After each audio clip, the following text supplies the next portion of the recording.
برکت والا نکاح۔ رسول صلی اللہ علیہ وآلہ وسلم نے ارشاد فرمایا، سب سے زیادہ برکت والا نکاح وہ ہے جس میں خرچ کم سے کم ہو۔ اسلام میں نکاح کو آسان اور اخراجات کے اعتبار سے ہلکا رکھا گیا ہے۔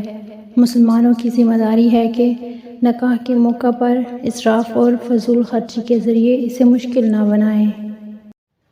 اور جس نے صرف اور صرف اس لیے نکاح کیا کہ اپنی نظر کی حفاظت کرے، اپنی شرمگاہ کو محفوظ رکھے یا صلہ رحمی کرے تو اللہ تعالیٰ اس کے لیے عورت میں برکت دے گا اور عورت کے لیے مرد میں برکت دے گا۔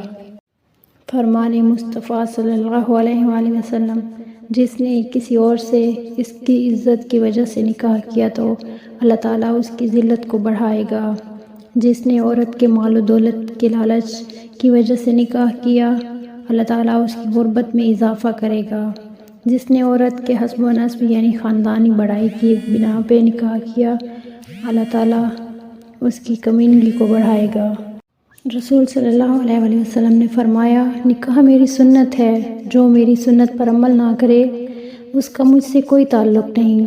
نکاح کیا کرو اس لیے کہ تمہاری کثرت پر میں امتوں کے سامنے فخر کروں گا، اور جس میں استطاعت ہو تو وہ نکاح کرے اور جس میں استطاعت نہ ہو تو وہ روزے رکھے، اس لیے کہ روزہ اس کی شہوت کو توڑ دے گا۔